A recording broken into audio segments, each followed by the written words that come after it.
Can I honestly, considering everything, call the Persona series gay? No. Are we gonna be safe alone with you? But also, yes. I like you. Move. I'm gay! You're me and I'm you. It's a controversial topic for a reason, and if you don't trust what I have to say, then you're not going to find an easy answer anywhere else, and that's because it changes depending on who you ask. Since I first played Persona 4 a decade ago, I've seen opinions shift from the series being a brave new front for representation in JRPGs to being seen as an insult to the queer community and an example of entrenched traditional values. For a little context, Persona is an RPG series developed and published by Japanese game studio Atlus. The gameplay has become distinct through its hybrid approach of life simulation to flesh out the world and its characters, combined with traditional dungeon crawling turn-based combat. While each entry is largely self-contained, they have some recurring elements like certain characters and themes. The games will reference each other occasionally, but story-wise you could start with any entry in the series. Over the last decade, the series has also seen a massive spike in popularity, with the momentum built up by the success of Persona 4 laying the perfect foundation for Persona 5 to be a cultural phenomenon, unquestionably solidifying the series as a mainstream gaming staple. The series has been printing Atlus money since then, with new additions, spin-offs every year, and porting the modern trilogy to anything that can play it, all building up to this year's remake of Persona 3 being the fastest selling title in the series. And with this surge of popularity, new fans are joining the ranks every day, with new opinions, and no one can seem to agree on how the series treats queerness. Persona is one of those series that has a strange ability to draw in the deepest gay corners of fanbase culture to become passionate fans, as well as equally appealing to the dead opposite of this. And of course, everyone in between. What about Persona gives it such an all-encompassing appeal, especially for a JRPG series, which is usually a pretty niche genre? You can probably tell already that it's not a straightforward answer, and depending on how much you already know about the series and its 28-year-long history, you might have an insight into why. But I don't just want to look into why the series attracts a varied player base, I also want to look into the games themselves and see if either side of this fanbase is more correct than the other when it comes to their opinions on Persona. For every Aegis, there's a beautiful lady on the beach. For every Jun, there's a pair of predators in Shinjuku. For every Yosuke, there's a Yosuke. As much as people might want to convince you otherwise, you can't really stamp Persona as gay culture or straight territory. That's why coming off the tails of Persona 3 Reload, and with Persona 6 getting ever closer, it feels like an impossible task to predict where the series is heading. When publicly predicting what might be included in Persona 6, I've seen people getting backlash for not understanding the series and what would and wouldn't be in a Persona game. But to know the series, you can't really keep making sweeping statements about it as a whole, and instead need to go into each entry individually. So, where to start? Going to Persona 3 first might seem like a strange choice with how obvious the topics for discussion are with almost every other entry, especially considering for the longest time 3 largely lived in the shadows of its successors. It had only 2 years of being the latest entry in the series compared to the 8 Persona 4 had, and now Persona 5 has as well. And with 4 being the entry to arguably bring the series to the forefront and 5 solidifying that, no wonder it's been so easy to forget Persona 3 within the context of the modern trilogy. And that's not even considering the other aspects of Persona 3 that can make it seem unappealing to newcomers. I personally avoided the game until Reload because of how much I heard people complain about Tartarus, the game's controversial main dungeon. You can argue that with Persona 3 always being seen as an awkward underdog, it's been the favourite pick for a lot of people as overlooked and underrated, giving it the title of a cult classic. But it can't really claim that title anymore with the newest iteration, Reload, launching in a world where Persona is a much more well-known name, making it, as I mentioned, the fastest selling title in the series. Even so, having a look at any version of Persona 3 without context, you could struggle to notice any queer aspects on one playthrough. But what makes it unique is just how much you can recognise when you compare the changes between every version of the game.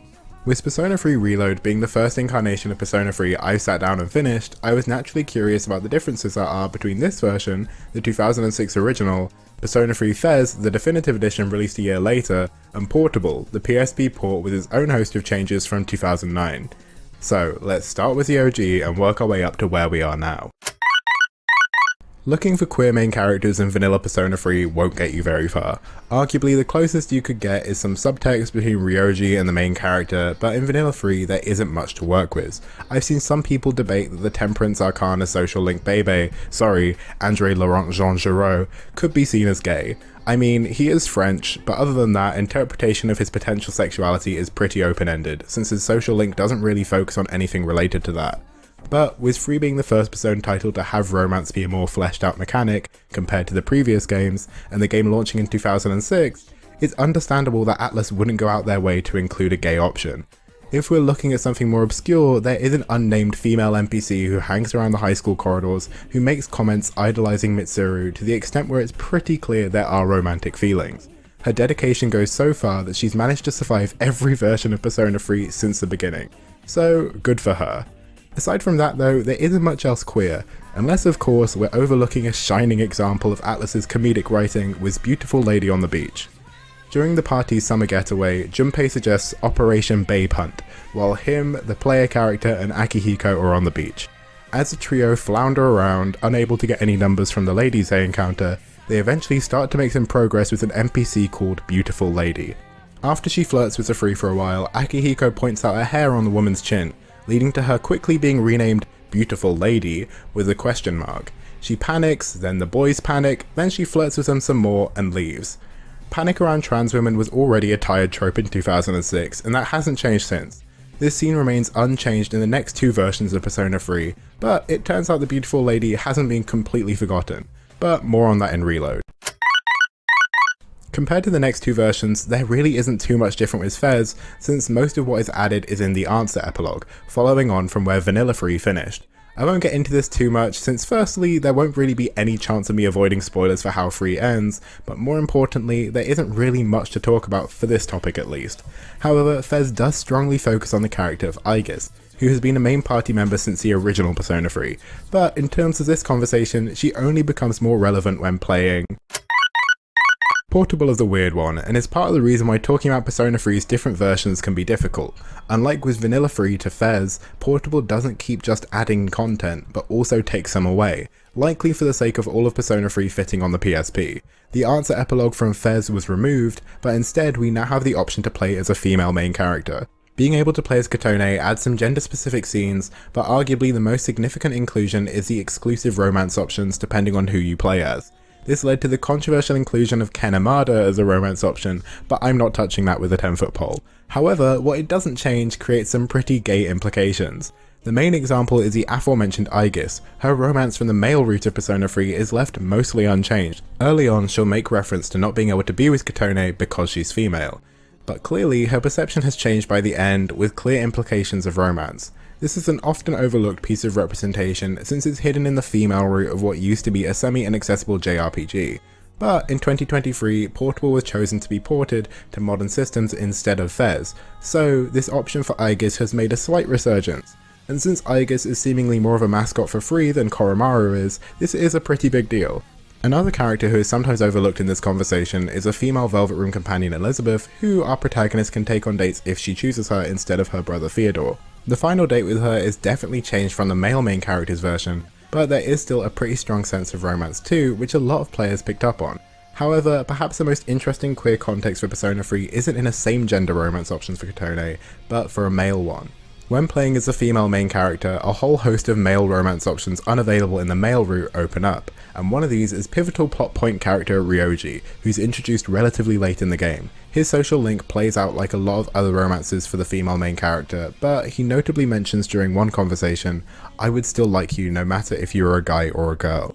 This has of course been interpreted as him indirectly coming out as bisexual through his dedication to Kotone, and when considering the potential romantic tension between him and the male main character present from all the way back in vanilla Persona 3, you can understand why some people really don't combat this aspect of his character. Of course, some people do, using 2 main pieces of evidence. Firstly, that Ryoji flirts with just about every female character he talks to, and secondly, he might just be saying that to Kotone and not really mean it. The reason I can see why it's relatively easy to look past these counterpoints is the nature of the relationship between Ryoji and the main character, no matter their gender. He's shown to be completely honest with them and avoid pretense, unlike the more shallow relationships he has with other characters. So saying something like this to Kotone and not really meaning it would be massively out of character considering the context. Someone picking up on this style of potentially homoerotic subtext between the blank slate male main character and a charming, charismatic, kind of flamboyant and something definitely hidden under the surface that's important to the plot other male character is a bit of a recurring theme in Persona fandom circles. A recurring theme that has recurred twice to be exact, but more on him later. But of course, none of this changes the fact that you can't romance Ryoji as the male protagonist. But that also doesn't change the fact that he explicitly comes out to his girlfriend when playing as Kotone, so that's nice for him. Skip ahead 15 years and you have Persona 3 Reload, and the funny thing about this remake is that it takes away just as much that adds like Portable, making it just as controversial to purists as it does people wanting their money's worth. I was pretty frustrated finding out that the epilogue from Fez was being added as DLC, and that Kotone just isn't an option anymore, so say goodbye to bisexual Aegis, Elizabeth and Ryoji, and just Theodore in general. However, that's definitely not to say that there isn't anything to mention here. The main difference is that the infamous beautiful lady, whose scene remained largely unchanged between Vanilla, Fez and the male route of Portable, has finally been adjusted. Now renamed to Pretty Lady, her first few lines remain almost identical, but instead of Akihiko pointing out facial hair, this time she starts ranting and rambling about conspiracy theories like the sun being artificial, prompting the group to retreat. At first glance, this scene is a definite improvement over the original, and it's nice to see that somewhere in the 15 years between Portable and Reload, someone at Atlus realised that the joke had aged poorly. However, this change didn't please everyone, with complaints from both sides. If you follow JRPGs in any capacity, you can probably predict the reaction from the anti-localization, anti-translation, should probably just learn Japanese at this point crowd. The best example of these complaints I found was in a forum post titled "Very Saddened About the Censorship," with the original post saying, "With the game being in the wild and people playing, it seems like they scrubbed an iconic beach scene and it's no longer in the game. I'm almost expecting some Western staff to now tweet about how they fixed the game and did everyone a favour by removing stuff. Removing scenes isn't something a mod can fix. I don't think I want to buy this game anymore." Ironically though, nothing was changed with the English translation of the game, with the Japanese version also featuring the conspiracy theorist. Even so, the thread was largely met with people saying it really isn't that deep, with users saying that scene was never iconic, and if the lack of a 2-minute cheap joke is too much for you to handle, it's your loss, man.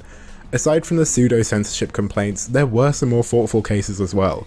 In Robin B's opinion piece, she mentions, "If the only way Persona 3 Reload can avoid being transphobic is by removing trans people entirely, it's suggesting that the trans woman was the problem, not the transphobes.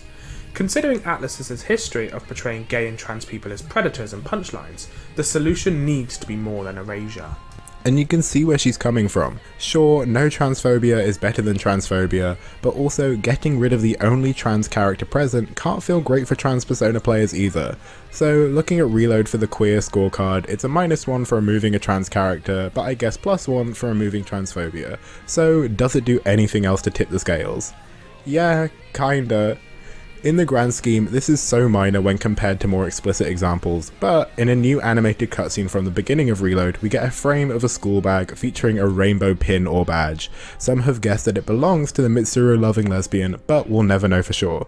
And what's also worth noting is that this frame was included in a pre-release trailer for the remake, so there was plenty of time for analysis and discussion before the game was out.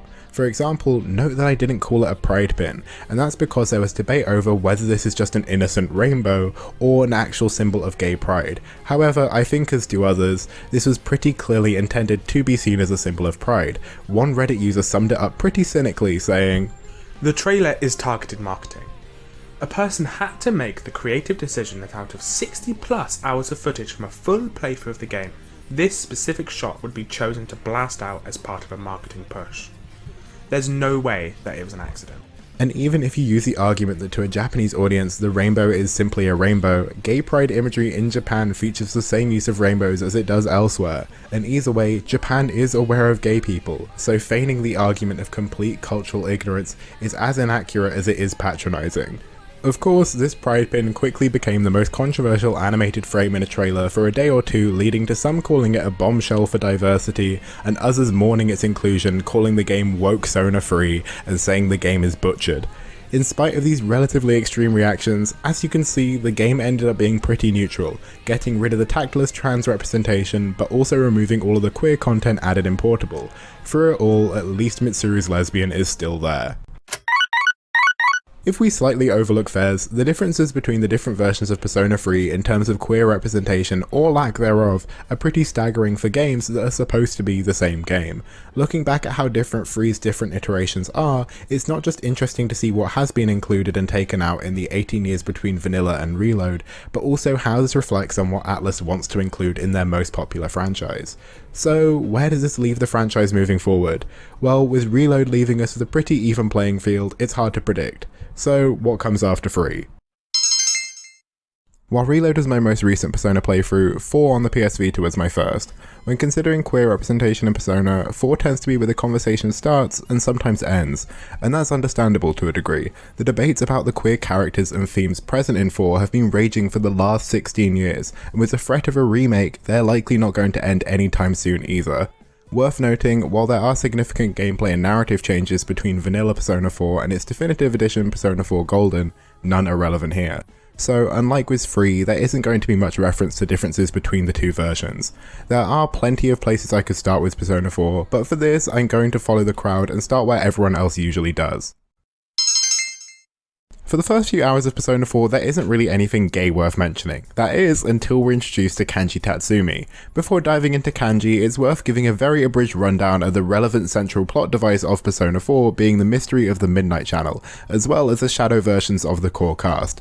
In our small town setting of Inaba, around the time our protagonist shows up, a series of murders is linked to the urban myth of a TV channel that can only be watched around midnight on rainy days that shows people acting strangely who would inevitably end up being victims of a murder. It eventually comes to light that everyone showing up on the Midnight Channel are all people from the town who have made recent appearances on TV and are kidnapped shortly after. Adding a further layer of complication, shadow versions of these kidnapping victims will appear in the Shadow World and on the Midnight Channel as manifestations of their deepest insecurities. Eventually the player discovers the ability to save these characters by entering the Shadow World by literally going inside a TV. This also happens to be a handy way of introducing us to new party members, with dungeons themed around these insecurities for our party to explore, then eventually confronting the shadow at the end, which then leads to the kidnapping victim accepting their shadow self and transforming it into a persona so they can join the party. At least this is the case for the first few dungeons. It's confusing when summarized so quickly, but explaining it like this makes understanding the queer context a lot simpler. Back to Kanji, who is suspected by the party of being the next victim of the Midnight Channel kidnappings after appearing in an interview on TV. When they go to find him, they see they've been beaten to it by Detective Naoto, who's questioning Kanji. Kanji goes on to mistake this as flirtation from the male detective, understandably flustering him. When Kanji spots the party, known as the investigation team, watching him, he gets angry and storms off, not giving them an opportunity to warn him of a potential kidnapping. Kanji is incredibly sensitive to rumours and gossip for reasons we aren't yet aware of, but we do know he's feared for his delinquent personality and even rumoured to be part of a biker gang. Without the proper warning, Kanji is kidnapped, and the next night the group see a very different version of him, his shadow self, appear on the Midnight Channel. Shadow Kanji is acting incredibly flamboyantly, barely covered up, and advertising his men's only bathhouse. Kanji's realm is a steamy bathhouse, and as you make your way through it, you repeatedly hear Shadow Kanji, the embodiment of its repressed subconscious, express sexual desire for men. After making it to the end, the team confronts Shadow Kanji, who reveals Kanji's hatred of women for judging his stereotypically female hobbies, mainly sewing, and stating that's why he prefers men. Kanji denies this and refuses to accept his shadow, leading it to turn into the even more flamboyant boss that is inevitably defeated by the party. Kanji eventually reveals that he doesn't care about gender, but just fears rejection, and that's why he puts on such a tough front, overcompensating for his feminine hobbies. He accepts his shadow, transforming it into his persona, Takemikazuchi. There is much more nuance than a short summary can lend Kanji's character, and we learn more about him throughout the game, but this central character arc that introduces a player to his character has been the subject of constant reinterpretation and debate since the game launched, actually even before the game launched. In the lead up to Persona 4's release, you couldn't walk for tripping over articles about the game's brave, unique decision to have an openly gay party member. But that's a source of confusion. Is Kanji actually gay or not? In his resolution with his shadow, it seems like he's bisexual after saying he doesn't care about gender. Or was his potential attraction to men just a misunderstanding spurred on by thinking Naoto was coming on to him? Does Kanji later getting a female love interest make the whole discussion pointless? Even bringing up the topic of this question is met with extreme animosity in certain circles of the Persona fandom, and that's almost understandable. If you're a veteran fan, these are tired arguments that you've likely already decided your opinion on years ago, but it keeps coming up again and again. So, sorry to bring it up again, but it's because people can't agree. There's a camp that thinks Kanji is clearly bisexual, and there's a side that believes he is definitely straight, and both will insist that you are playing the game with your eyes closed if you disagree with them. Malone says that if you dismiss Kanji's potential LGBT representation, you are doing a massive disservice to the story he tells about the complexity of sexuality. Just because Kanji's only love interest is female, that doesn't stop him from being a queer character. The idea of not understanding your own sexuality may seem alien to some people, whether you're straight or gay or anywhere in between, you just like what you like, right? But the complexity and range of feelings present can be hard to navigate as a teenager, especially for those who have had self-doubt instilled in them from isolating experiences as a youth. To pretend that Kanji doesn't represent the LGBT community is to ignore the huge complex spectrum of sexuality that's out there. But then Corbett suggests Kanji's arc falls short of actual and explicit queer representation, and is instead much more about defining masculinity than sexual orientation, which is understandable when considering Kanji's arc for the rest of Persona 4 largely overlooks his sexuality, and his entire social link is much more focused on him becoming comfortable with his gender non-conforming hobbies. But if we're looking at his social link, then we can't forget that near the end, he'll explicitly say, "That other me is me," referencing his shadow self. In one discussion thread, we'll see a user give their definitive answer. His shadow was about accepting his feelings, not about being gay. Simple enough. But we already know it isn't that simple. For example, even if Kanji is bi, is that a good thing? Of course it would be, but as Concerned About Crows points out, Kanji is a good queer character, but there are zero allies and the narrative can't seem to decide if his queerness is a character flaw or not. This is referencing how the other characters in Persona 4 can never seem to work out whether it's okay if Kanji is attracted to men or not. The main character's best friend Yosuke makes some references to Kanji's sexuality, which he is clearly still sensitive about based on his reactions. But the problem is that the comments Yosuke is making aren't particularly well intentioned, the worst example being on the school camping trip. Yosuke begins to quiz Kanji, asking, "This is as good a time as any, so I want you to be honest with us. Are you really, you know?" Kanji's response, "Am I really what?" is met with an allusion to the even more unspeakable act. What I mean is, are we going to be safe alone with you?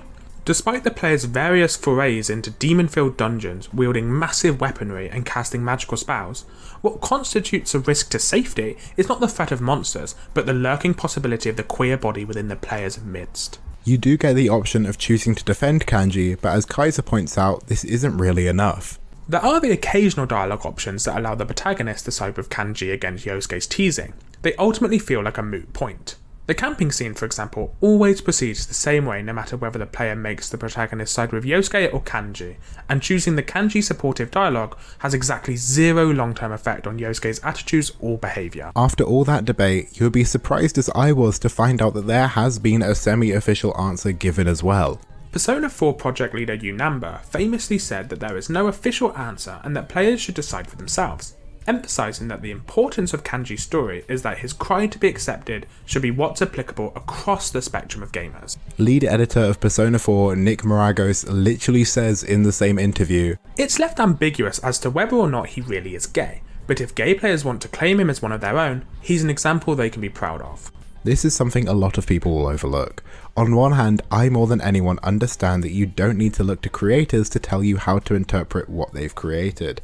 But if the creator is saying, "We purposely left it ambiguous," and then some players go on to insist their interpretation is the only interpretation, and will then accuse others of misinterpreting the game, even though it's intentionally ambiguous, you can see why the snake keeps eating itself, and we've been having this argument since 2008. So why is it that some people get so angry when he suggests that Kanji might not be entirely straight?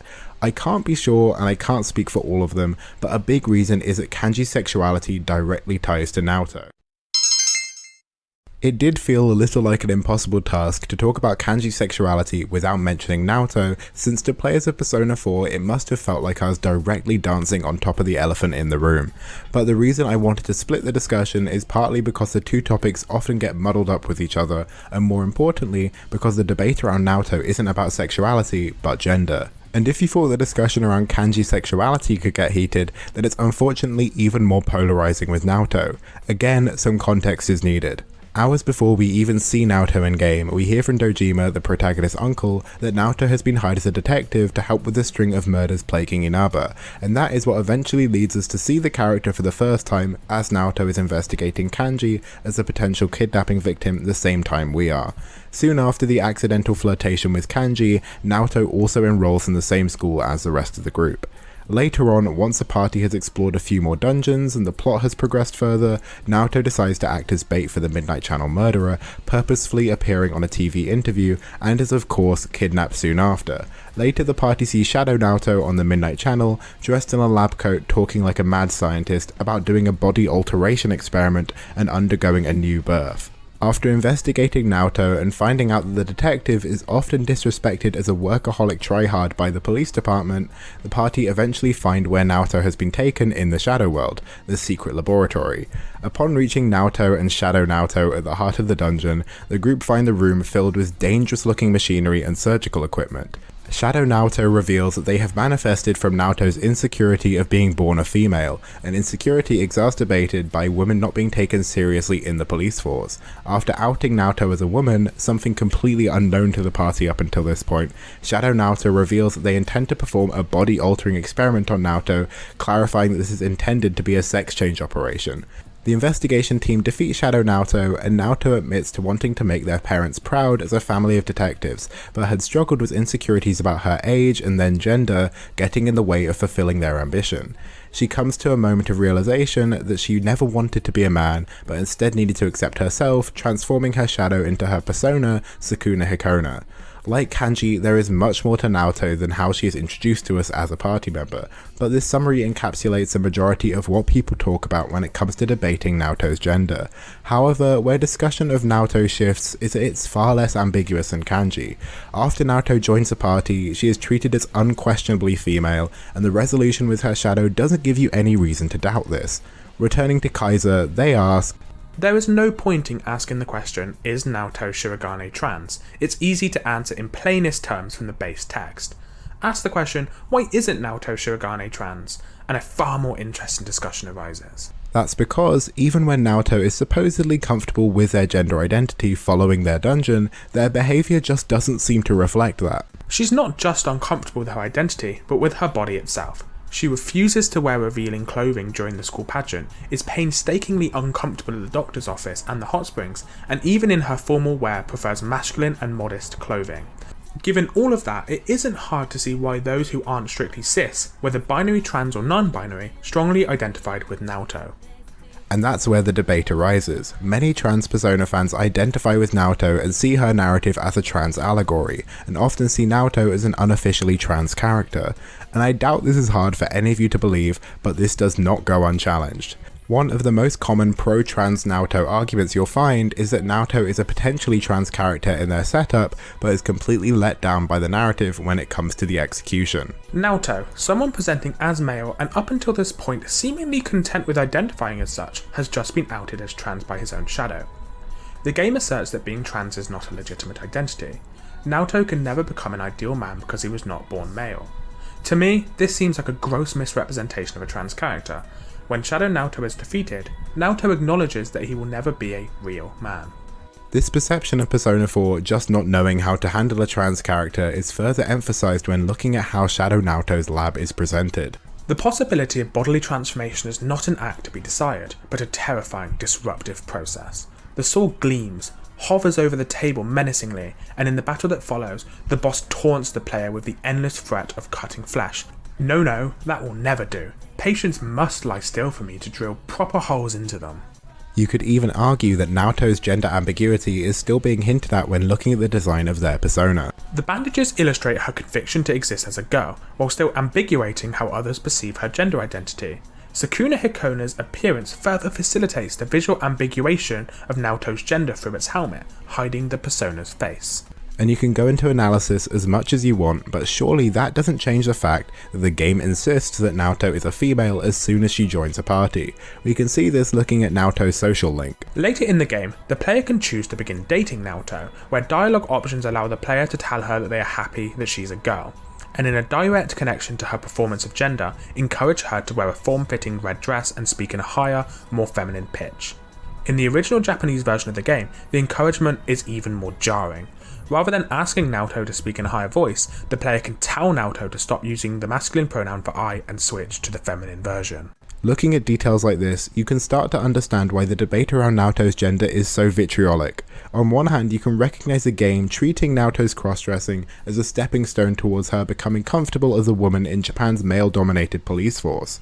But on the other hand, you can see the various trans themes ingrained into Naoto's narrative, deepened by Naoto still being visibly uncomfortable being perceived as female, even after supposedly coming to terms with her assigned gender. It's tricky to put your finger on exactly why this is so controversial, especially with less context, as one Reddit user asked with "why is Naoto's gender so controversial?" asking if it's up into interpretation.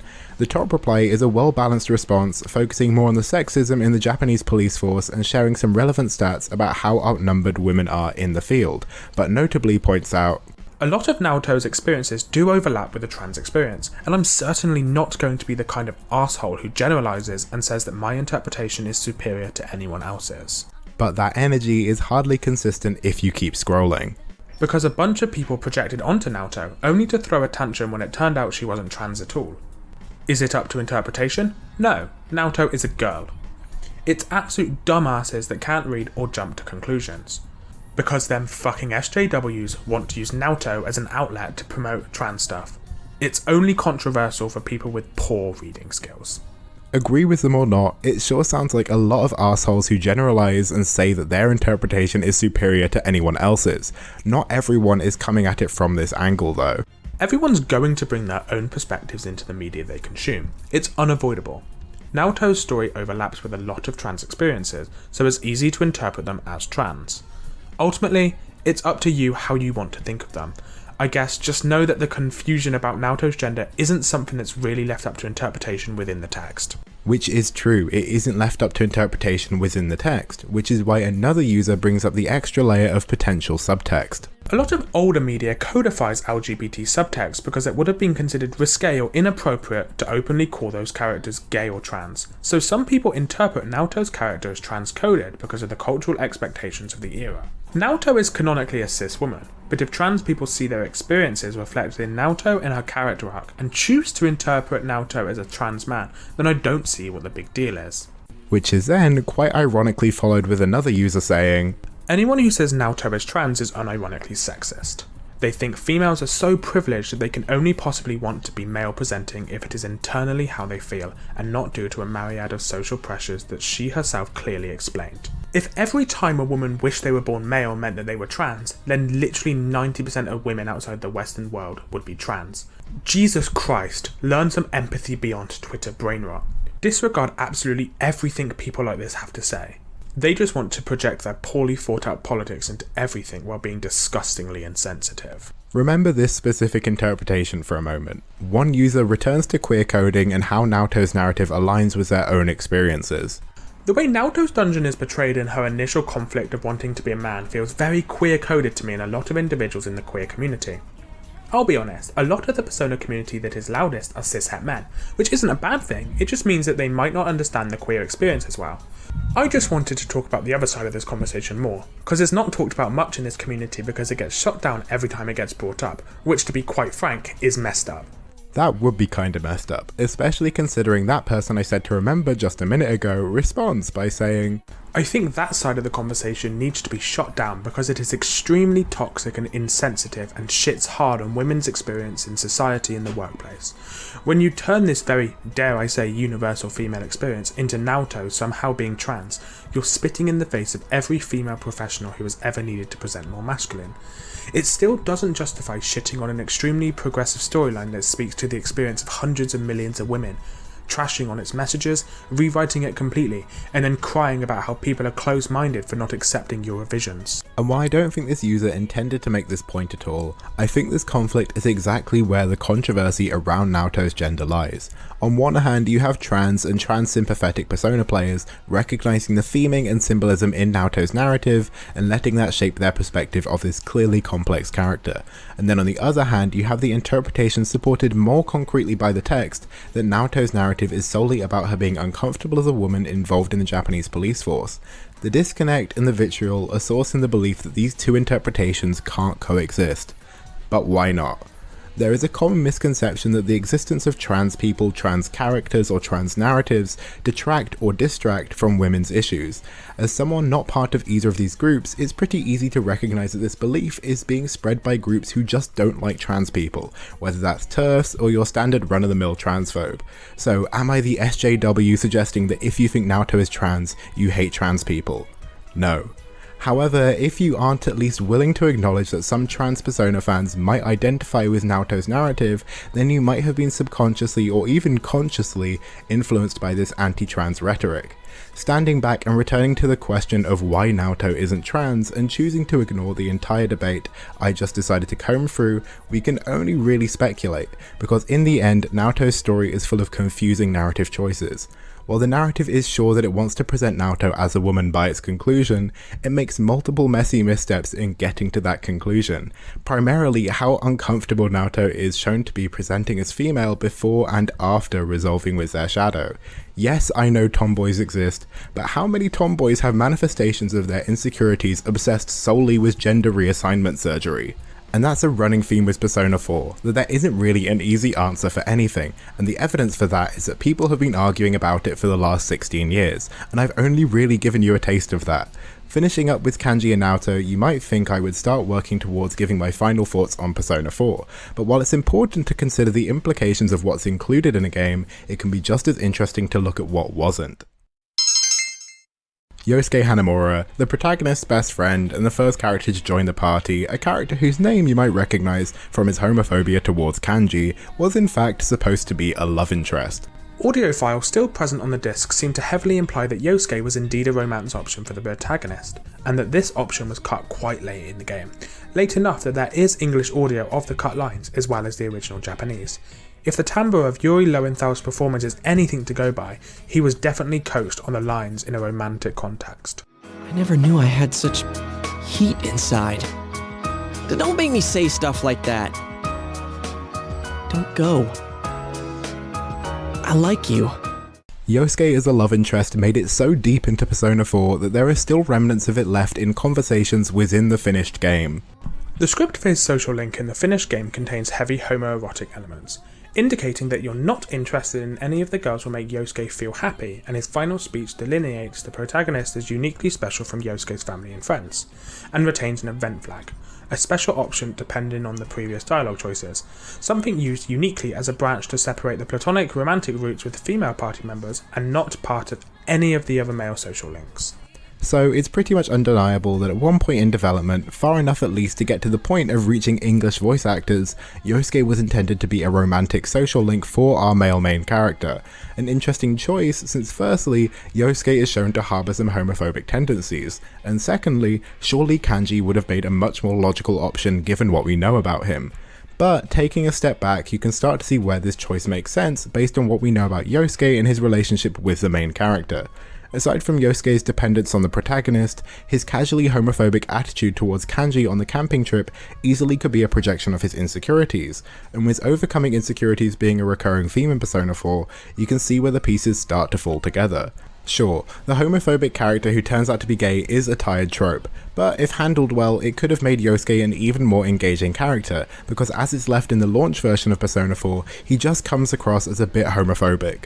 Also, if Yosuke were to be a romance option, he would have been a great example of bi-representation, since a lot of his social link focuses on him overcoming his one-sided crush on Saki, an early victim of the Midnight Channel murders. So ending with a romance with a male character could have been a great chance for an explicitly bi character. But it clearly wasn't meant to be. We don't have an explanation of why it was removed. The closest I found is someone saying that it was received badly in focus testing, and even though I haven't found a source for this, it seems to be the most plausible reason. It's a shame, because Yosuke is a pretty well-liked character. He fulfills the archetypal best friend role with unbreakable loyalty to the protagonist and goofy comic relief to ease tension, all while having a well-fleshed out backstory and a genuine good heart. This is why his comments towards kanji come out of left field and could have done with extra contextualization, since otherwise they just make him seem uncharacteristically like a thoughtless twat. I genuinely love Persona 4, but at its core I think it cosplays as a much more progressive game than it actually is. If I were to be as unforgiving as possible, I could frame the narrative of Persona 4 as literally suppressing both Kanji and Naoto's queer desires by displaying their shadow selves as twisted manifestations of their misguided insecurities, and then Yosuke's romance was removed even though the game would have likely have performed just as well if it was retained, leaving him just casually homophobic. But if I were to be as forgiving as possible, Kanji's story is about toxic masculinity and his fear of rejection and leaves his sexuality up for interpretation. Naoto's is a commentary on the struggles of women in the Japanese police force that ends with her embracing gender non-conformity. And while Yosuke's romance was removed, you can argue that the world just wasn't ready for a main party member to also be a same-gender romance option. Neither of these are fully accurate, and the truth of Persona 4 is somewhere in the middle, exactly where depends on who you ask. On one hand, I love Persona 4 just the way it is, imperfections and all, but it's hard to say that Persona 4 wouldn't be as controversial if the game decided to draw a line in the sand and be a little clearer about the points it's trying to make. I would love to be able to say the queer representation in Persona 4 is good or it's bad and come to a clean conclusion, but with 4, the good and the bad are intertwined. While Kanji's struggle with his sexuality isn't always presented sensitively, I think the ambiguity makes it an interesting and potentially helpful form of representation to those who might be playing in a similar position. However, his ambiguity has also created over a decade of discourse, but if you remain blissfully unaware of this and play 4 in a vacuum, then this isn't really a problem. Naoto is trickier, since while the canon is concrete about her identity as a female, the excessive use of trans-adjacent theming and symbolism makes the coding pretty clear if you want to see it. The way gender-affirming surgery is characterized by her shadow and her clear discomfort throughout the rest of the campaign definitely could have been handled better, and like Kanji, her character has led to years of arguably more intense discourse, but again, in a vacuum that doesn't matter. However, with this debate, it's frustrating to see women who are more gender non-conforming and people under the trans mask umbrella being pitted against each other in an argument which is often being had on their behalf in bad faith to justify a more rigid interpretation of the character that has a lot more depth than a lot of people are willing to acknowledge. And with Yosuke, it's a missed opportunity, but you didn't need me to tell you that. But those are just my conclusions, and like I said, they're hardly concrete because of the nature of Persona 4. So what do you think? Because with characters as complex and controversial as these, I'm sure there's an opinion I haven't considered yet.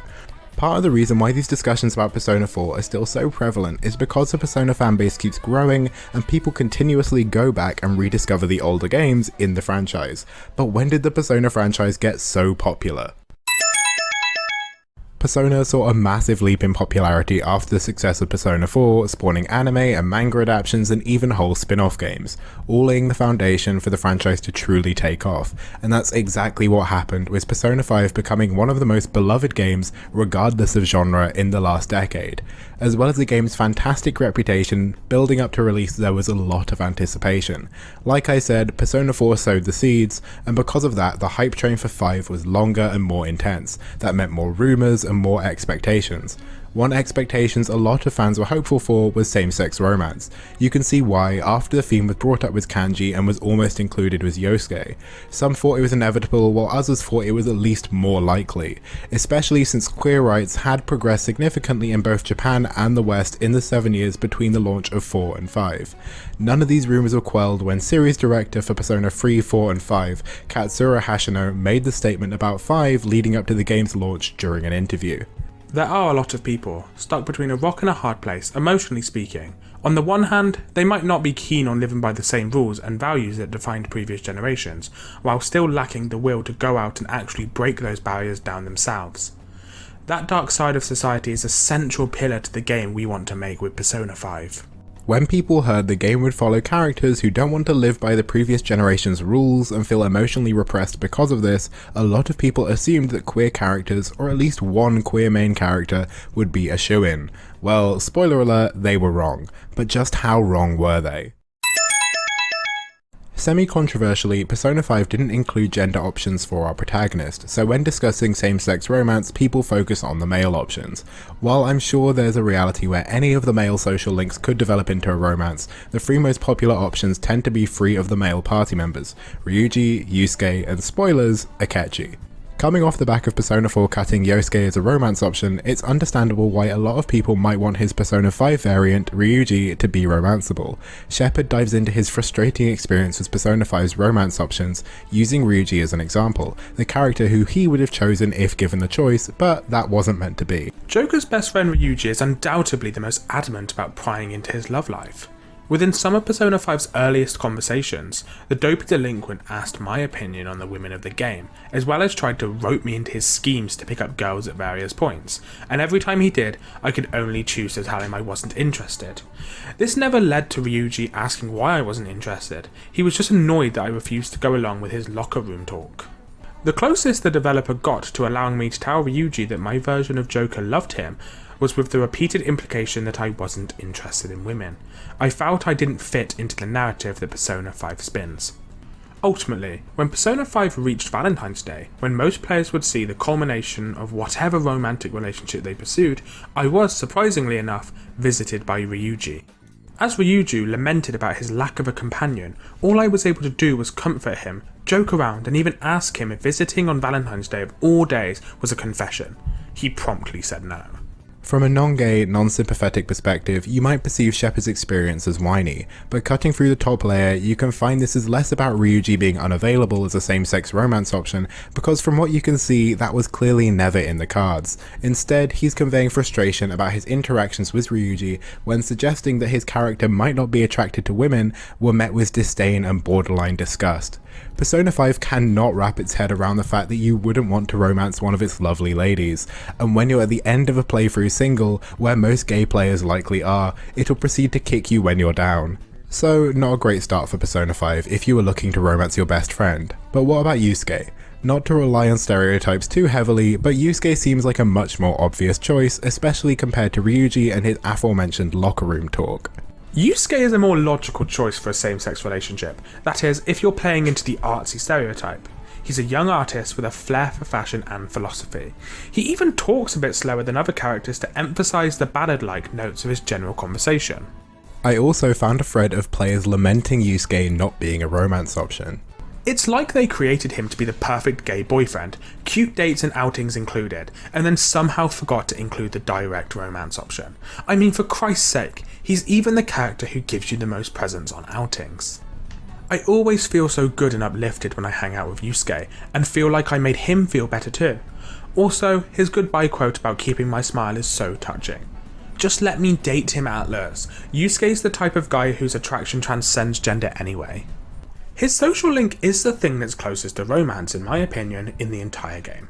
He calls you his shining ray of hope and tells you to never lose your smile, which are the sweetest things I've heard in this whole game. I want to date Yusuke. I will fight for him. Not to mention he gives you the real Sayori to keep safe, which is the driving force of his motivation. He gives you one of the strongest pieces of himself. That can't be said for anyone else. But in spite of all of this, Persona 5 does not permit a Yusuke romance. Even compared to Yosuke, whose social link was originally intended to end romantically, Yusuke's seems to surpass it in terms of underlying subtext. So what about Akechi then? From this point on, I'll be discussing some spoilers for the second half of both vanilla Persona 5 and the third semester of Persona 5 Royal. If you've completed Persona 5 or Royal, and you can't wrap your head around where the popularity of pairing Joker, the protagonist, and Akechi comes from, then I can see where you're coming from. For most of Persona 5, Akechi is framed as a villain, and even when he teams up with the Phantom Thieves, it's usually because of a common interest, not because they're all suddenly buddy-buddy. Hell, even in the social link with Akechi, he will admit he hates Joker, so why is this pairing popular? Espiritu wrote an article walking through why she is so fond of the pairing. Even from the beginning, Akechi's confidant is unique. When it begins, Joker comments, "It seems the Detective Akechi is taking a liking to me." This is different from his reaction when beginning a confidant with other characters, where Joker will usually say something along the lines of, "I can sense a bond of trust coming from X," or "I've made a deal with X." From their initial interactions, Joker can already tell the way Akechi is treating him is special. While Joker spends the majority of his time with other confidants listening to their problems and helping them work through a major obstacle or internal struggle, Akechi and Joker spend their time together simply getting to know each other and exploring a variety of different locations together, from a cafe, a jazz club, an arcade, and even a bathhouse. Their argument even acknowledges the infamous declaration of Akechi's hatred. Yes, I hate you might sound like the exact opposite of a love confession, but let's look at the context here. Right after Akechi says this, he goes on to list a ton of qualities he finds attractive about Joker. Akechi is constantly telling Joker that he finds him interesting, remarkable, unique, and all other kinds of words that imply he thinks Joker is one of a kind. Akechi's I hate you refers to the fact that he's finally found someone who is different than anyone who's ever met, someone who challenges every belief he's ever had, someone who he wants to continue spending time with because of how it makes him feel, and someone who makes him want to keep improving himself for the better. As someone who grew up in extremely unjust circumstances with no real source of love from anyone, he doesn't know what it feels like to care about someone or have someone care about him. The reason Akechi hates Joker is because he doesn't know how to react to these new and unfamiliar feelings of love. I appreciate a lot of the points Espiritu is making here, but it's easy to say that this is steeped in a lot of personal bias. Maybe Akechi and Joker's social link is structured differently because he's so important to the narrative. Maybe Akechi's awkwardness is just being misinterpreted as romance. Maybe Akechi meant what he says and genuinely hates Joker. But one point which I haven't mentioned yet is how Akechi is treated in the third semester. I've already given spoiler warning, but after flip-flopping allegiances a few times throughout 5, Akechi eventually dies near the end of the vanilla campaign, sacrificing himself to help save the Phantom Thieves. However, the twist of the Royal exclusive third semester is that Joker is forced into living in an ideal version of reality, tailored perfectly to everyone in it by the game's villain. In Joker's perfect reality, Akechi is still alive and on good terms with the Phantom Thieves, teaming up with them again for the final act of the game. Upon realizing that Akechi's existence and fresh start is contingent on the villain getting their way, we get a lot of melodrama all surrounding the deep and unique bond between the pair of rivals. Even after killing off Akechi and Vanilla, Atlus couldn't help themselves in adding more fuel to the Shiwake fire for Royal. In spite of all of this, the subtext between Joker and Akechi is still highly debated. Akechi tried to fucking shoot Joker. That's not love, that's just attempted murder. You're trying to apply logic to a clearly messed up person. What relationship? One tries to kill the other after saying he will never stop till he finally defeats you. One is a psychopath, the other wants to reform society. This thread in particular gets very deep into bickering, but instead of focusing on Akechi and Joker's chemistry, it gets distracted by Akechi's morals and how Joker does quite easily overlook a lot of Akechi's villainy, which is worth pointing out as a narrative flaw of Royal, but it doesn't really answer the question at hand. One user who actually dislikes Akechi and the ship itself lays it out well from a neutral perspective. It's pretty blatant. You really have to work hard to not see it. What I'm reading above is a lot of hair splitting over what constitutes a healthy relationship and why that disqualifies Akechi, but that's not the issue here. The topic isn't, is Akechi good for Joker? Discuss. It's, look, there's a lot of subtext and I'm not sure why it's such a big deal for everyone. Obviously, you have people who will code their interactions differently, and since it's not canonically confirmed, we can't ever come to a definitive answer. But honestly, this kind of relationship isn't at all an uncommon trope in anime. Watch even a handful of the most popular anime from the past 20 years, and you'll quickly recognise a lot of the character beats in play here. It felt it was already pretty blatant in vanilla, but boy did they ramp it up in Royal, including that shoujo shot of the two of them smiling inches apart in a field of sparkling rainbow diamonds. I mean, come on. Come on. Discussing Akechi is interesting because of his complicated character and what was changed with him between Vanilla and Royal. Seeing the popularity of the ship after Vanilla, did Atlus decide to intentionally bait it more in Royal, or did they simply think bringing back Akechi would be an interesting development to add stakes to the third act? I doubt we'll ever find out.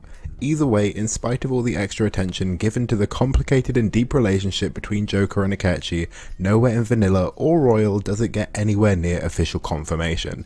But whenever people try and disprove this pairing, they always say Joker is straight, Joker is only into women, but never say this about Akechi, so that's some food for thought.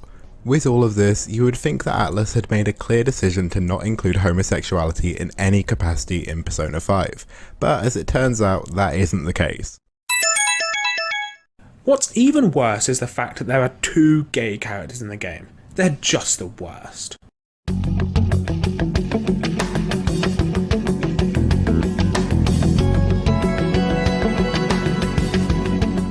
This scene is gross for obvious reasons. It reinforces negative stereotypes. Ryuji and Joker are both minors and these characters are adult men, and this same thing happens again later in the game as well.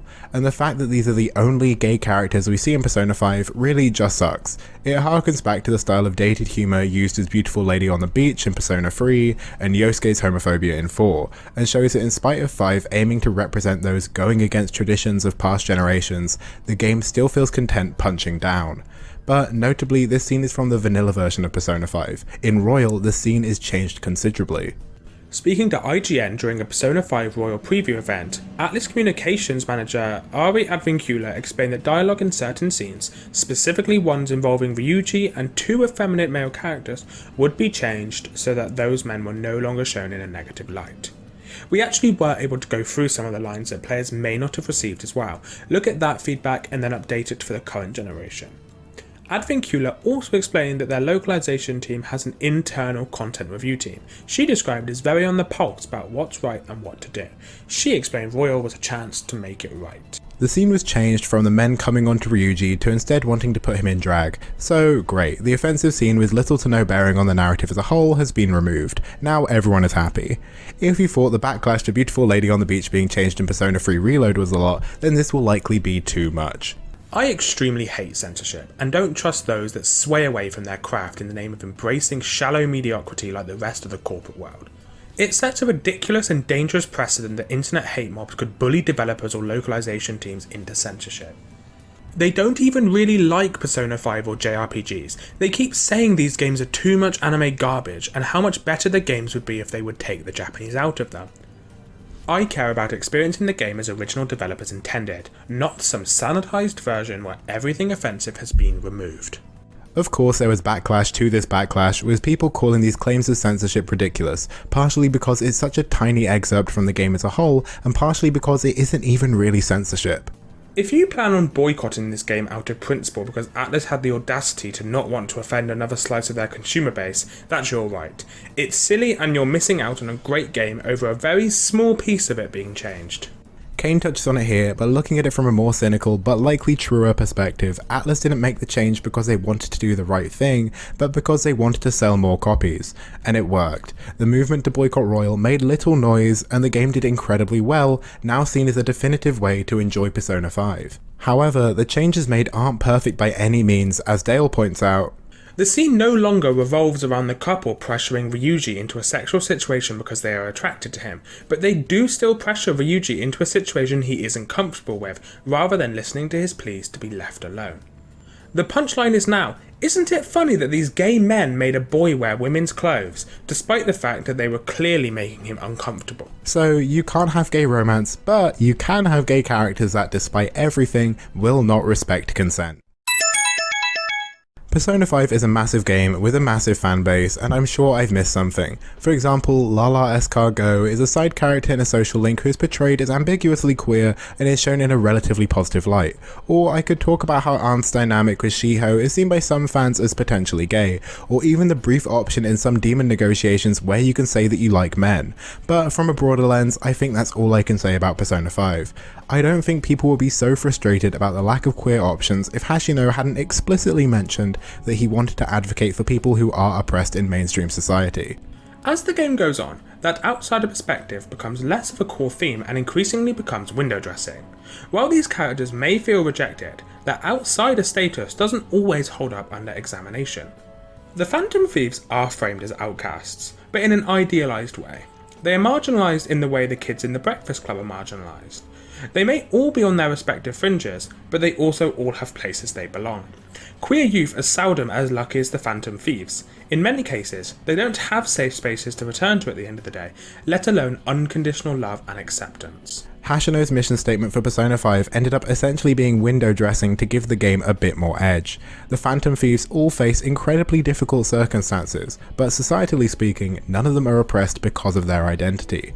And to be honest, there isn't really much wrong with this. Persona 5 is a beloved game that I still enjoy a lot, and I know a lot of queer Persona Persona fans hold it in high regard as well, but I'm also hit by a pang of frustration every time I think about the game for too long. Persona 5 is at its best when it feels real. That's part of the reason why the Kamoshida arc at the beginning of the game is so well liked narratively. Kamoshida's exploitation feels grounded, and the fantastical way it's explored adds depth. Then the narrative starts to drift a little. I won't say it's bad, and it definitely still has its moments, but in a post-Kamoshida game, it's all of a sudden fine to date your teacher, but absolutely out of the question to suggest to your best friend that you might not be interested in women, and don't even think about wanting to romance a man. It creates a dissonance that makes Persona 5 occasionally off-putting for queer players. Everyone in this game assumed I was straight, and those expectations infected conversations like a disease. I couldn't get rid of them no matter how many times I picked dialogue options that said I wasn't interested. And like I said earlier, from a non-gay or non-sympathetic perspective, you likely don't care and don't see the issue, but for a game that aims to dismantle oppressive generational standards, it starts to feel like it's part of the problem it claims it's against. Before I continue going through the series entry by entry, I wanted to take a brief pause to talk about the entity that keeps on coming up when talking about every game no matter where the discussion goes. The fanbase. I'm no stranger to content that has a split fanbase. It's a strange phenomenon where people can be extremely passionate fans of the same thing, but end up butting heads because of drastically different opinions. Just like with JoJo's Bizarre Adventure, the Persona series has this same issue. There are fans who are in favour of queer content in Persona and those who are against.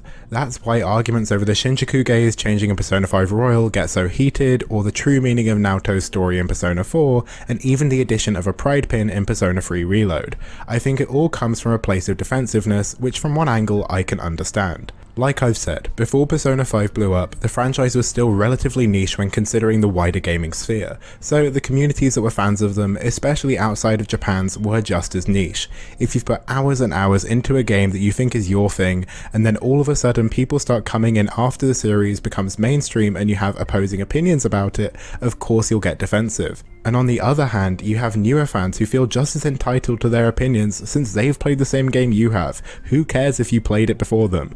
It doesn't help either that the issues brought up in Persona games, especially the ones related to queerness and gay culture, are already divisive in their own sense, and that's why these debates about certain Persona moments are so persistent. You might have already noticed that a common theme when discussing queerness in Persona is the series' Japanese origins. For Naoto, you would see people saying the true meaning of her story goes over people's heads if they don't have context about the Japanese police force. For the pride pin in Reload, people have claimed that in Japan, people don't know what the rainbow means and that it's just a rainbow. And even for the removal of the Shinjuku gays, you can see the same fans calling this insensitive Western localization teams not wanting to keep the game's true Japanese spirit. If you're a long-time Western fan of Japanese media, I can understand wanting the games to retain what makes them special, but at the same time it also feels infantilizing. It's pretty disrespectful to Japanese LGBTQ people who exist, are politically engaged, and fighting every day for their rights just like us, to act like Japan is some alien faction beyond any reasoning, when the problem in question is this specific developer who hasn't caught up with the times the way many others in the industry, including Japan, have. I'm not going to pretend that Japan is at the forefront of queer liberation, but to argue the opposite is just not true, and I think a lot of the more combative Persona fans will use the game's Japanese origins as an excuse to not want to see anything gay in Persona. I'm not exactly the only person who's picked up on this either. I wanted to check the info about any possibility of same-sex romances being a thing in future games, and while I'm not going to lie, the amount of pushback and aggression I saw in various threads about same-sex romance options was really surprising. While not necessarily homophobic per se, the Persona community can get really combative and defensive when people take issue with the series' treatment of queerness. I posted something about the weird way Persona 4 treats LGBT issues, and I ended up deleting the thread because of how hostile people were. The Persona community is really homophobic. Not all of them, of course, but a big chunk, or at the very least, a big noisy part of it is. The last point seems to capture it properly, that this is a loud minority. A very loud minority that seems to find every discussion about Persona online and tell you that you are playing the games wrong if you disagree with their interpretation, but a minority nonetheless. If I wanted to extend this particular discussion longer, I could bring up the exaggerated outrage around a black protagonist in the new Japanese Assassin's Creed game, or how Atlus using the word diversity when tweeting about their next game had people in the replies calling it propaganda and cancelling their pre-orders, but I'll put a lid on it because I want to keep this related to Persona. I still find it strange that there is a sect of Persona fans who believe that there is no chance that gay romance could be included in a Persona game. It would be easier to discuss if there was a precedent for how gay romance would be handled, but clearly that's just not going to happen. No need to be scared, I was just as alarmed as you were to find out that there was a Persona game before Free. Like most people, I assumed the first game in the series being called Free was just a strange style choice, but it turns out there were actually 2 games before it. Well, Free, but let's not get ahead of ourselves. Hilarious sarcasm aside, I'm going to be focusing on the first half of the Persona 2 story, being Persona 2 Innocent Sin, as much as I would love to say that there's a lot to discuss about Persona 1996 and Persona 2 Eternal Punishment, for this topic at least there isn't. In truth, we don't have to imagine how Atlus would treat gay romance in Persona because they've already included it in Persona 2 Innocent Sin, with one of the few romance options in the game being Jun Kurosu. Jun is a pretty pivotal character in Persona 2, so any detail about him is a spoiler, including that he joins the party about halfway through the game after being freed from the influence of Innocent Sin's antagonist. But more relevant to this topic, Jun is unapologetically gay, and the game makes no secret of this. He is repeatedly framed as being a rival in love by Lisa for the protagonist Tatsuya's affection. Other party member Eikichi tells him he's laying it on thick when Jun is complimenting Tatsuya.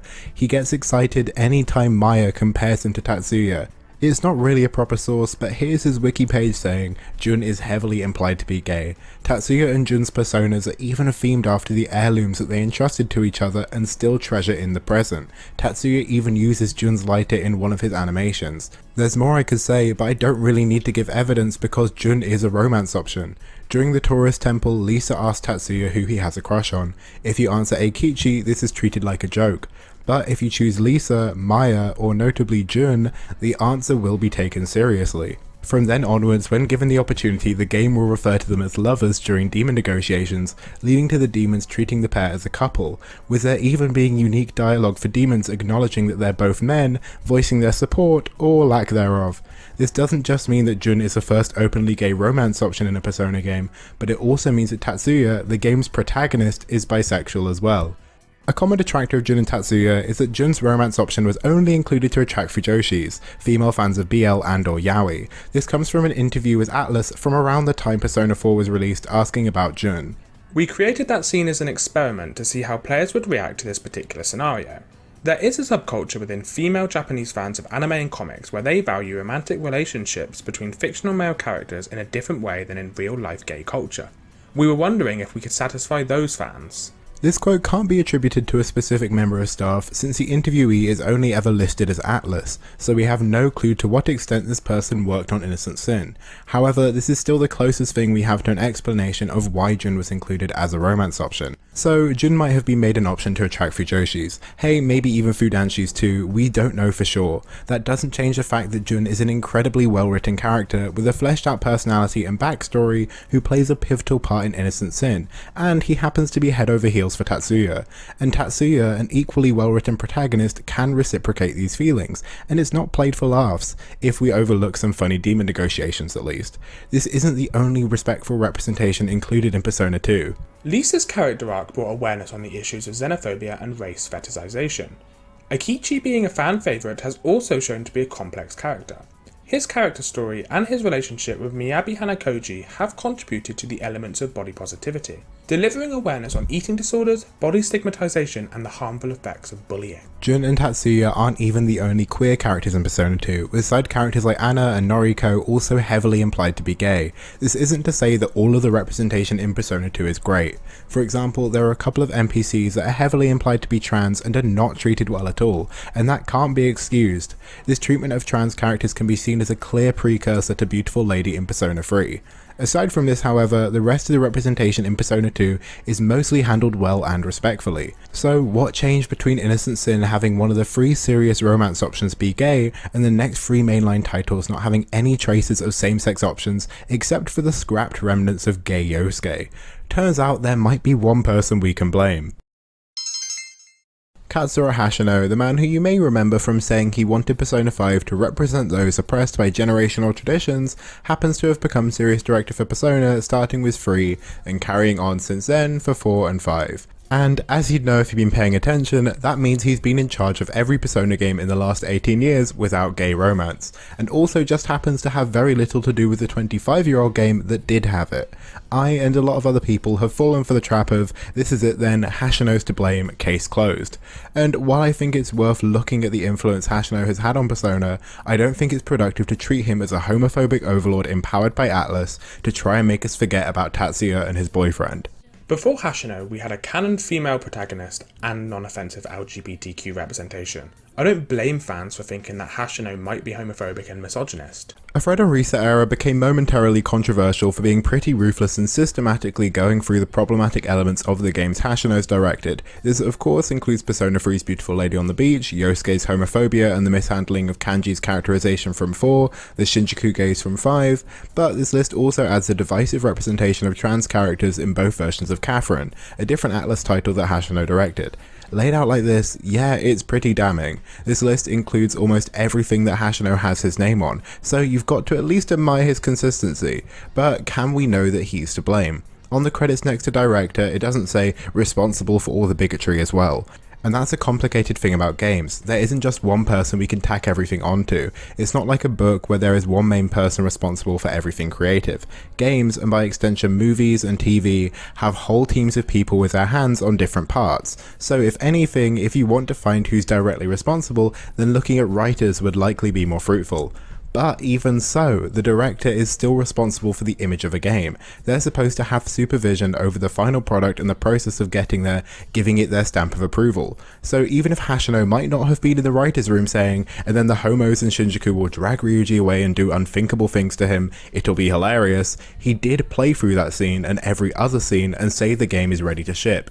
Hashino's influence over future Persona games is a different story though. He, alongside a team of Persona veterans, have not been working on Persona 6, but instead have been working on Metaphor ReFantazio, releasing this October. This game will of course have a lot of similarities to Persona, but it's also very much its own thing outside of the franchise. In an extended discussion about this upcoming title, the topic of Hashino and his time with Persona inevitably arose, and no punches were pulled. It's completely irrelevant if Hashino is an open bigot and talks about it in interviews or not. The media he's directed has plenty of problematic content, and that's what I'm talking about. It stems from him having extremely conservative, archaic and patrimonialistic views of the world, while thinking of his games as some kind of revolutionary ode to social progress. One user even surmised why the Persona series continues to have queer fans in spite of everything. I admittedly can't say I'm as bothered by his writing choices as I probably should be as a queer person. They'd probably bother me a lot more if his games weren't so damn long.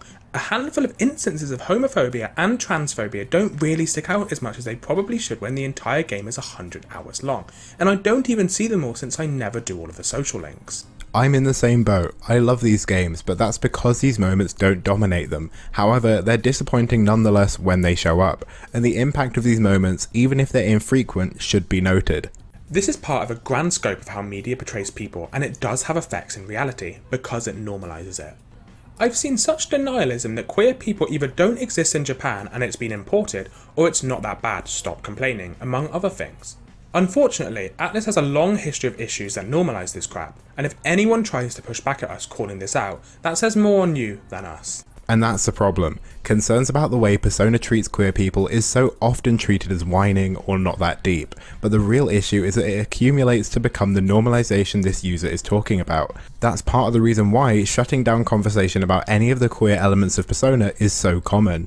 But is this just a problem with Hashino and Persona, or is the blame with Atlus? Before moving on to the wider spectrum of Atlus games, it's worth giving a bit more attention to Catherine, since Hashino has directed both the original title and the definitive edition, Catherine Full Body. They're both worth noting because of the way the characters Erika and Rin are treated, both of which have been heavily documented by people who've actually played the games, and are largely critiqued for relying on the same trans panic trope we saw back in Persona 3. I'd recommend checking out other people's discussions about these games, since I'm the furthest thing from an authority on them, but it's worth noting that the way Beautiful Lady was treated in the first 3 versions of Persona 3 was not a one-off for games Hashino directed. So, how do other Atlus games that Hashino doesn't have as much of a say over fare? My initial instinct was to look at Shin Megami Tensei, Persona's parent franchise. To my surprise, there is incredibly little to speak for. What I've seen is small references on a similar scale to Mitsuru's obsessed NPC in Persona 3. Ironically, if you look up Shin Megami Tensei queer or gay or anything similar, most of the results that come up will be about Persona instead. When talking about other Atlus games that feature queer representation, a title that frequently comes up is 2019's collaboration between Vanillaware and Atlus, 13 Sentinels Aegis Rim. It's one of my favourite games I played a couple years ago, so I'm happy to get any chance to talk about it, but I will try and avoid spoilers since the meat of this game is its deep, complicated and detailed story, and the more blind you go in, the better time you'll have. However, what I can say is that the game presents a romantic relationship between playable character Takatoshi and arguably the most important unplayable character, Tsukasa. While Takatoshi originally thinks Tsukasa is female, it's soon revealed that Tsukasa is ambiguously gender non-conforming. Unlike some other Atlus titles, this is treated much more sensitively throughout 13 Sentinels, and while it's not perfect, you can tell a lot of attention has been put into making their relationship unique and engaging, while also feeling believable. So that's a point for Atlus. On the other hand, this year's Unicorn Overlord, which also happens to be another collaboration between Vanillaware and Atlus, disappointed queer fans by not including same-sex romance as an option. Kinda. The game gives you the option for the male protagonist Elaine to give a character a ring to romance them, and even though you were given the option to give the ring to male characters, you're only really confirmed as bromantic, whereas with almost all the female characters this is treated as marriage, even with the characters that are related to the main character. So gay Elaine? No. Incest Elaine? Yes. I've seen people say that some of the male options have implied romance, but that implication is all we really get. Aside from these though, there just isn't much queerness in Atlus games aside from Persona. Sure, this person thinks Soul Hackers is gay, some people got confused about the gender of Shin Megami Tensei 5's protagonist, Marion from Etrian Odyssey said this, but ironically Atlus's poster child for queer representation, both bad and occasionally good, is Persona. The reason I bring up Hashino is because, like I said earlier, he's often blamed for the state of queer representation in Persona, and I can see where that comes from. Persona's queer representation was in one state before him and is in a different one after. Also, almost every other Atlus game barely acknowledges queer people, except Catherine, which he also happened to direct as well, and then that starts a whole other discussion about the state of Catherine.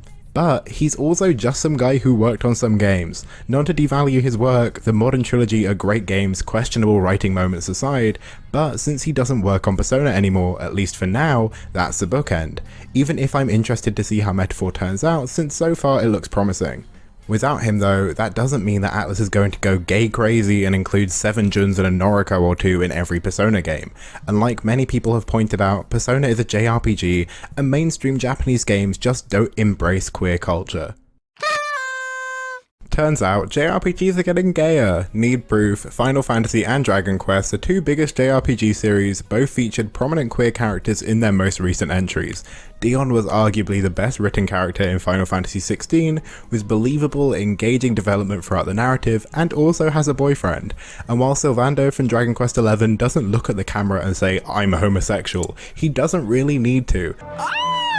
And like Dion, he gets an incredibly sympathetic narrative throughout the game with really strong characterization. Sure, he's more of a caricature, but at least he's not a rapist. If we're looking for JRPGs that give you romance options, last year's remake of Star Ocean Second Story retained the original same-sex romance options, no matter if you're playing as a male or female protagonist. And while more of a strategy game than a JRPG, it is Japanese and does feature RPG mechanics. Every new Fire Emblem game for the last decade has offered same-sex romance options, with the most recent completely unlocking the romance options, so no matter which gender you play as, you can romance any of the characters. Even looking outside of Japan to RPGs from other Asian countries, Eternights, a Korean action RPG that takes clear inspiration from Persona, had a male romance option. With this game being pretty centered on romance, you can't even get the good ending if you don't romance someone, and the fact that there are only 4 romance options to begin with, this inclusion is actually pretty impactful. I could keep going, but you can see why the suggestion that Japanese games, or Eastern games in general, won't ever acknowledge queerness is pretty nonsensical. But I get it, not all JRPGs are created equal, and Japan isn't some monolith. Different studios will gravitate towards inclusion in different ways. Sure, Persona had gay romance all the way back in 1999 with Innocent Sin, but in the quarter of a century since then, there hasn't been much of a hint that they would include anything like that, especially recently. The most recent Persona spin-off game that isn't a gacha game, Persona 5 Tactica, is a strategy title that takes place during the story of Persona 5, and while its canon status is debated, leaning on the side of canon from what I've seen, it follows all the established characters acting as they usually do. While it's not a massive moment in the game, there is a point where Joker is given the option to imagine himself getting married to one of the party members. This list includes Ryuji and Yusuke, and contrary to what you might expect, neither of these scenes are played for laughs. Sure, both of the short scenes have jokes in them. Yusuke is accidentally inappropriate, as he tends to be, and Ryuji asks about toilet paper, but the joke isn't that they're both men. Like the female characters, they have unique sprites for their wedding outfits and imply a romantic relationship. Ryuji even calls Joker the person of his dreams. I braced myself as I chose Ryuji, ready for Tactica to hit me with a metaphorical backhand in the form of my would-be boyfriend jolting away in the opposite direction. But it never came. The scene ends and the game continues as normal. This small scene in a spin-off shows the Persona franchise acknowledging the possibility of a same-sex romance, and it came out in late 2023, but there is a difference between a one-off scene in a spin-off and a full canon romance in a mainline game. So would Atlus actually take the dive? If, for example, Persona 6 launched tomorrow and had same-sex romance options, would that alienate some fans? Definitely. Would it harm sales? Unlikely. One of the biggest reasons that I've seen people accredit to Persona not including mainline same-sex romance is that it would alienate fans and potentially harm sales. But if we take a step back, we can see that's very unlikely. If Persona 6 only let you play as a gay character and forces you into a gay-only romance route, then that would be one thing, but that's not going to be the case. When people mention gay romance in Persona, they're usually expecting either one or two of the same-sex social links to allow romance, or perhaps just unlocking romance no matter the gender of the protagonist. Sure, this would potentially annoy some of the homophobic Persona fans, but I doubt to the point of actually not buying the game. You're probably going to see the same people who said they would boycott Persona 5 Royal for taking out the Shinjuku gays repeat a similar sentiment saying they don't want a woke Persona, but that boycott is likely going to be as ineffective as the boycott of Royal was, as in non-existent. This didn't just happen for Royal. People said that the Pride pin meant Reload was ruined, but they still bought it, and people are saying they'll cancel their pre-orders for Metaphor ReFantasio because fantasy diversity might be a theme, but I doubt that's going to have a big impact either. If they can play the game and just ignore the same-sex romance option, then they will buy it, even if they get on a forum and talk about how wokeness is ruining gaming. It's why I roll my eyes so heavily when people say go woke, go broke, especially when talking about gaming, because it literally means nothing. Like Final Fantasy XVI was gay enough to get banned in multiple countries, but still sold well. And an even bigger example is a game like Baldur's Gate 3, which received near universal critical praise and sold incredibly well, all while featuring wholly gender-unlocked romance and multiple hard-to-miss queer NPCs. Sure, some progressive games might flop, but that's not because they're progressive. You'll hear Saints Row 2022 underperformed because of its diverse cast of main characters, but in reality it underperformed because the game, unfortunately, just wasn't very good. Back to Persona 6, so there isn't really any reason for Atlus to not include a gay romance in some capacity, but is there any reason for them to go out of their way to include it? Aside from the fact that in the grand scheme, it wouldn't take too much effort to script a couple of the same-sex social links to include romance, I also think from a capitalistic sense, it would build back goodwill that Atlus had lost from queer Persona fans. As I've examined, plenty of fans of the Persona series have a weird relationship with the franchise because of how it's treated queerness, especially in the modern trilogy. This has led to some people taking a step away from getting as involved with the series, and has also put off some people from even getting into it. If you're interested in the series, and do a quick check to look up if the games will let you romance same-gender characters, and then immediately show no alongside decades of discourse, then that might put you off. But if Atlus all of a sudden sell a Persona game that lets you have even one gay romance option, those search engine results would immediately change. As it stands in mid-2024, the lid has been tight on leaks for Persona 6, so there is nothing really official to base any guesses on. However, Atlus have very little to lose and quite a bit to gain from including queer romance. Of course, the quality of the game will be what contributes most to the game's potential success, but in isolation, I would say including it makes more sense. However, if you've learned anything, we know that Atlus won't always do what makes the most sense. I hate to be that person, but when I answered both yes and no to Persona being gay, I meant it. Of course it is. One of the free romance options in Persona 2 was a gay option, and while the series hasn't included same-sex romance since, queer theming and subtext has been present in some capacity throughout the modern trilogy, including spin-off titles. But of course it isn't. There hasn't been a same-sex romance option in 25 years, and the series has a history of negative representation of queer characters. It's an annoyingly consistent theme with Persona, but there are no clear answers. That's why predicting the fate of queerness in Persona 6 isn't simple. I can't draw a line in the sand because Atlus won't either. I think they're just as aware of the queer content in their games as they are of their conscious decision to not commit to wholehearted inclusion in the modern trilogy.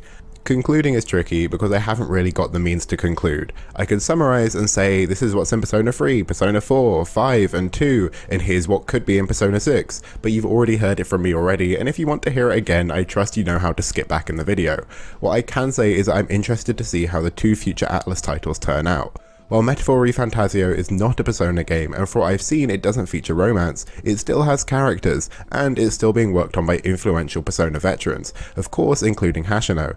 He could continue his weird obsession of directing games with a sprinkling of derogatory jokes, he could change gears towards more respectful representation, or maybe it'll be completely neutral. Either way, I'm going to play it because it looks fun, but I'll keep an eye out while I enjoy myself. And then there's Persona 6, which I've covered, but whenever it launches I'll get my actual answer. But even then, Atlus could give the most conclusive, explicit statement, and it would still take divine intervention to get Persona fans to stop arguing. My original plan for this video was for it to be uploaded as one complete package straight away, but in an effort to make life a little easier for myself, I ended up posting it as 4 separate parts. This ended up being for the best, but an unintended bonus for doing this is that I essentially got feedback in advance, before having the complete final video out in the world. I knew I wouldn't be able to cover everything since Persona is a massive franchise, and I was at peace with that, but now having people point out what I might have forgotten, overlooked, or maybe just gone into more detail on, I've now got a few extra points that don't really fit in with what I just finished, but I want to at least quickly reference anyway. Of course, more feedback is always welcome, and I'd still love to hear what you think, but if you spent this entire video shouting at the screen that I've missed something, then here's my last chance to cover my ass. I'm going to be going through in the same order as the video, so starting with free and then moving on like that. And the main thing with free, which I'm more surprised at myself for not spending more time on, is Ryoji. Now you might be thinking, I spent a whole section on Ryoji and his thinly veiled coming out scene in Portable, and while that might be true, I completely overlooked his Link episodes added in Reload. If you're unaware, these episodes were added to supplement the missing male social links from the female route of Portable, and a lot of them almost work as parallels to these, while others are more original. When playing through Ryoji's Link episodes in Reload, I could tell there was definitely something bubbling under the surface, but I'd convinced myself I'd come down with gay brain rot and I was just imagining things. So I decided that I wouldn't pay it any mind when discussing Reload and instead focus more on the changes made to Beautiful Lady instead. However, upon posting that section, I was met with quite a few people informing that I was in fact not imagining things, and I definitely should have covered Ryoji in Reload. And looking back on it, Ryoji's affection for Makoto is pretty on the nose. Whether it's telling him he wants to be more than friends, or the extra dialogue options you got on New Year's Eve for completing his Linked episode mirroring the extra choices you get in Portable for romancing him, it's pretty hard to dance around. So hard to dance around that upon reflection, it's the closest I've seen subtext edged to just outright saying it. Of course it doesn't say it, and Ryoji, at least officially speaking, isn't a romance option, but seeing how this is treated and the fact that it was an addition specifically for Reload, it does leave me feeling a little more hopeful for 6. Moving on to 4, something I completely ignored in the final cut was the relationship between Chie and Yukiko. I actually researched into making a dedicated section for them, but ended up scrapping it since I couldn't find as much on their relationship as I could for Kanji, Naoto and Yosuke, so ended up just focusing on them, but upon reflection and a few people pointing it out, I wanted to at least mention it. Their ship is funny because you'll find a lot of people dismissing it for essentially being low-hanging fruit. Of course you could ship Chie and Yukiko, because their relationship seems to surpass just being friends. Their bond is compared to a knight and a princess's, and Yukiko changes how she dresses based on Chie's preferences. Can you blame them? It's one of those relationships where certain fans will bemoan, why can't two friends just be friends? But if your ship has such strong foundations, of course it's going to sail. While I, of course, acknowledge it's not canon, since Chie and Yukiko are both viable romance options for a protagonist, I'm also not going to join the ranks of people who think the hypothetical relationship doesn't have solid grounds, because that would be delusional. The only other big thing I overlooked in 4 is Teddy, who, while he is explicitly shown to be attracted to female characters, he's also shown to have a more fluid approach to his attraction as well. It's treated as more of a means to comedic relief, but it's definitely worth mentioning, and if you want evidence, check out Persona 4 Golden, Teddy's smooch/sexual scenes. With 3, it was something I wanted to give extra attention. With 4, it was something I'd completely overlooked, but for 5, it's a straight up correction. Of course, I could have just edited the section out of the video to save time, but A, it's not something that could have cleanly been removed, but more importantly B, not to get on a soapbox, but I think it's important to highlight why I made the mistake I did. At the tail end of my Persona 5 section, I cite a source that frames the oppression the Phantom Thieves undergo as idealized, and that their outsider status is just window dressing. I mirrored and agreed with this specific statement because I liked how they phrased their point, but that doesn't really matter since, as a fair few people pointed out, it's wrong. The easiest example to highlight is Ann, who's biracial and quite literally discriminated and stereotyped because of this, especially throughout the earlier months of the game, but she's not even the only one. Ryuji's delinquency is shown to stem from the stigma he and his mother dealt with for her raising him as a single parent, and both Yusuke and Futaba both happen to be orphans as well as likely neurodivergent, and this is shown to come with its own set of struggles too. Listed like this, it's hard to imagine how both I and the source I cited managed to gloss over this, but I think it alludes to a deeper issue of getting queer tunnel vision when it comes to discussing topics like this in depth. I'm hoping that laying it out like this will not only be an effective way of pointing out my misstep, but also to serve as a reminder to not get ahead of myself with sweeping statements. On top of this, comments on this issue were a good reminder to emphasize the specific Japanese cultural references when it comes to investigating Persona characters, especially when it comes to 5. While that's something I'll of course always attempt to do to the best of my ability, because of my lack of actual first-hand experience, it's best to trust those that have it, so I've got some pretty good sources to recommend that will be easy to spot in the description. Aside from that, something else worth mentioning with 5, which is almost completely unrelated, is a comment made in the Japanese Persona 5 Royal Guidebook by the director of the game WADA, noticeably not Hashino, where he compares the relationship between Joker, Akechi and Sumire to a love triangle. Take that as you will, but now knowing that Royal has a different director, as well as this reference, it makes the slight changes in the relationship between Akechi and Joker in Royal a little easier to understand. Outside the modern trilogy, it really doesn't seem like I missed anything major with Persona 2. However, one thing I was happy to see was a comment mentioning some gay-looking NPCs in Persona 1, or as I should probably be calling it, revelations. It's really not much, but in the game's casino, Judgment 1999, the 2 unnamed staff members are shown to be incredibly flamboyant men dressed androgynously. Unlike a hauntingly familiar pair from the series' 5th entry, they don't try and kidnap the protagonist, and are instead shown to just be a bit camp. It's harmless, and it doesn't really impact the game much at all, but I'm happy to say even in the series' first outing, queer-adjacent content was present in some capacity. While I know I'll never be able to cover everything, that's just about all the oversights I wanted to address. Thank you to everyone that commented, and while I haven't been able to go over every single thing that was pointed out to me, whether it's due to timing, pacing, or any other reason, it was still amazing to see so many people meaningfully interact with what I was putting out. And of course, I'll still be engaging with comments on this video for a while, so if there's something you want to say, make sure to leave it there. 1, 2, 3.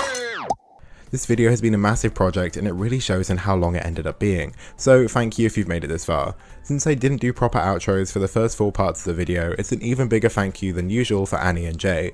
Annie helped me by editing my scripts with me, and with how stupidly long this one was, that was a pretty hefty undertaking. On top of that, she was also my Persona 2 correspondent since she's a much bigger fan of Innocent Sin and Jun specifically, and she was fantastic at helping me gather resources, extra information, and anything else I needed to make sure this section of the video just didn't feel tacked on. And then Jay is the one who helps me with the voiceover for the quotes, and with how many sources I used throughout the video, he really had his work cut out for him, especially with all the Reddit arguments over Naoto and 4. But he made it work, and I'm really happy with how it turned out, so thanks again to both of them. And while I already said it, thank you again if you made it to the end. Whether you watched this upload or watching the separate parts as I put them out, I really appreciate it. If this is the first of my videos that you've watched, this is pretty much what I do, so if you enjoyed it, subscribing would be amazing. If you want to watch something in a similar style and length, then my JoJo video is probably a good option. But if you just want to hear me yap about games for longer, I had a lot of fun ranking what I played last year. For what's coming next, I'm planning to finally post that Kid Icarus Uprising video that I've been talking about since last year, but since I've been sitting on it for so long, it needs some reworking at this point. But I'm hoping I can get out soon. However, if there's anything you'd want to hear me talk about, or just something you think I should play or watch, I'm always looking for suggestions. Thanks again to everyone who's made it this far and making it to the end.